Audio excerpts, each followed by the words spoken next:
Junta Building Better Africa. Maswera banji Malawi kuna kulikonse kumene muli masana uno lero lolemba pa 12 May 2025 ndabweranso mchigawo chino chako masana ine Pastor Moses Shumba.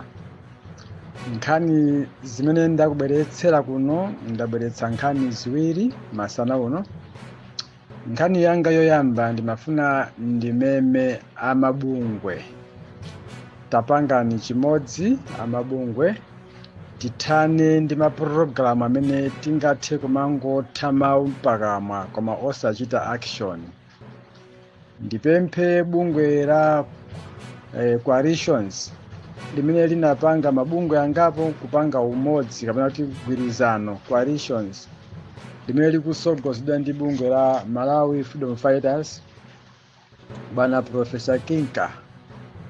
Nena kuti ndikanakonda kwambiri pamene zafika zinthupa. Malawi ndi dziko laling'ono kwambiri, Malawi ndi mmodzi. Mutapanganso chinthu chimodzi chofanana chogwirizana inuyo ndi bungwe la Malawi First mkuyendera limodzi chifukwa nonsenu mukutumikira amalawi. Ndikuyankhula izi chifukwa chani? Ndikafufuza kwambiri mfundo ndi zolinga zanu inuyo amalawi coalitions komanso inuyo amalawi First zikufanana chimodzimodzi, nzofuna kuthana ndi mathematics komanso kuchitike auditing. So malingaliro anu sakusiyana kwenikweni mpang'ono ponse. Ndimafuna ndinene kuti takumanani, mulimbikitsane, mulumikizane. Zikhoza kukhala zinthu za awkward kuti Malawi First ndi mabungwe ena akupanga ma demonstrations, kuzabweranso Malawi Freedom Fighters ndi mabungwe ena kupanganso ma demonstrations, koma zolinga zanu ndi zofanana, kuna kuti mufuna mukakamize meki kuti ana Abelo Ntalimanja ndi ma commissioners a meki asazagwise ntchito mathematics nthawi ya chisankho. Komanso pamwamba pa zonsezo pakhale mwayi ochita private auditing ku zachisankho zimene anthu akhala akulembera ku Malawi Electoral Commission kuti anthu achite audit momasuka ndi kudzindikira zimene zili mkati mwa zolemba zokhuzana chisankho. Ndimaona ngati potengera kuti zokhumba zanu ndi zimodzi zikufanana, tisawachite confuse amalawi, tisawasokoneza amalawi, tisawapangisa amalawi kukhala ngati ozerezeka. Mutakumana nkupanga umodzi, chonsecho mukufuna kuthandizira amalawi. Amalawi yake inde ndifeyo 21 million. 21 million amalawi simungati gawe pawiri kutuza nkhani zake zofanana. Mutilakwira kwambiri amabungwe. Inuyo amabungwe, ma CSOs onse ndiye na onse ma pressure group, nkhani cholinga chanu ndi chimodzi. Ine ngati Pastor Shumba, mmodzi mwa omenyera ufulu mdziko muno, ndikukupemphani kuti takumanani posatengera kaya zifukwa zadzana kaya zadzulo kaya kusamvesesana, koma tayimani monga muja mumaneneranso kunena kuti azipani zonse zotsutsa tapangani umodzi posatengera kuti kaya ine ndine wamphamvu zanji mmene timalangizira azipani muja. Inunso ngati amabungwe kaya ndinu ma pressure group tapangani chimodzi, muyende limodzi, ndiye mutiuze ife amalawi kuti maganizo athu kuti atheke pakufunika titapeza ndalama so much kuti tikakamize Malawi Electoral Commission kuti ndithu ipange chifuniro cha Malawi. Chifukwa ma Electoral Commission timakamba nthawi zonse kuti si ya MCP ayi, koma ndi ya Malawi.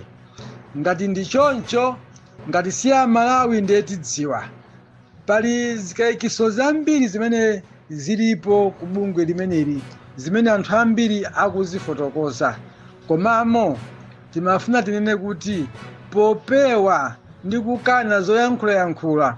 Inuyo ameki tamvetserani zimene anthu akuwatuma amabungwe kuti ayankhule m'malo mwa amalawi onse. Zimene akuyankhula amabungwe kaya ndi amalawi first kaya ndi amalawi freedom fighters, mabungwe ena onse amene apanga mgwirizano akuyankhula pansi pa mawu a Malawi amene tawatuma kuti tiyankhulireni. Tikufuna chisankho chikubwera chikhale chopanda simatematiki. Tikufunanso anthu akhale ndi mwayi opanga auditing, atumize ma-auditors awo kani ma-private auditors apange auditing mu mashini anu oyendesera chisankho, aone kuti mayina akusowa bwanji, mayina mafigures alimo otani, nanga chigawo chakumwera kuli mafigures otani. Zimenezo anthu aziro aloledwe kuona ndithu mopanda kubisa mu data system yanuyo. Inuyo ameki nje ndikupempha inuyo bwana Boni Kalindo, bwana Professor Kinka, bwana Steve Chimwasa, bwana Edward Kambanje, bwana Bile Banda, bwana nonse amene mapanga coalition, takumanani mukambirane kuti anthu amene akufuna kuthandiza akhale ndi wani umbrella yoti tikuthandiza anthuwa kupanga izi. Khumbo lathu ndi Malawi ndi limodzi, nzofuna kuti kukhale chisankho chovomerezeka ndi amalawi onse. MCP yawina iwinedi mchoonadi, kuvomereza zavomereza amalawi onse no pamene zakhalira pa MCP yawina. MCP yagwa amalawi zavomereza kuti MCP yagwa pa zifukwa izi. DPP yawina kaya ndi UDF yawina kaya ndi PP yawina, pakhalira amalawi onse avomereza kuti ndithu awakuwina awina ndithu zenizeni osakhaso zobera. Zikatero kuti amalawi tiwathandiza kwambiri mdziko muno. Ndi pempho langa kwambiri kuti pamene tikutsetsereka ndi masiku akutsala ochepa kwambiri, miyezi ndi itatu yeniyeni, tiyeni tipange machawi, tipange umodzi, tiyime pamodzi ngati amalawi amodzi, mtundu umodzi. Ndi pempho langa limeneli kuti ngati mutandimvetsetsa takambiranani. Nde ninenso mobweza kunena kuti musawerenge zachitika dzana zachitika dzulo, ayi tiyeni tigwise ntchito nyimbo ija anayikumbutsa nyimbo yakalekale koma anayikumbutsa malemu Bingwa Mutharika, tiyende pamodzi ndi mtima umo. Inunso mutayenda pamodzi ngati omenyera maufulu, ngati amabungwe, ifenso ngati ma-activists tikhalanu pamodzi, tiyimira Malawi ndi mtima wachikondi polikonda dziko lathu. Uthenga wanga woyamba ndi umenewo kwa inu nonse ma CSOs, ma non-governmental organization, kaya ndinu bachani awa ma pressure groups, tiyeni tipange zimenezi. Uthenga wanga wachiwiri ndikufuna ndidziwise mtundu wa Malawi kuti mdziko muno madera ochuluka kwachitika ma primaries, ena anali abata ndi mtendere, ena anali amanong'onong'o, ena ma primaries adziwawa. Ndi mmene zimakhali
Club Junta, building better Africa.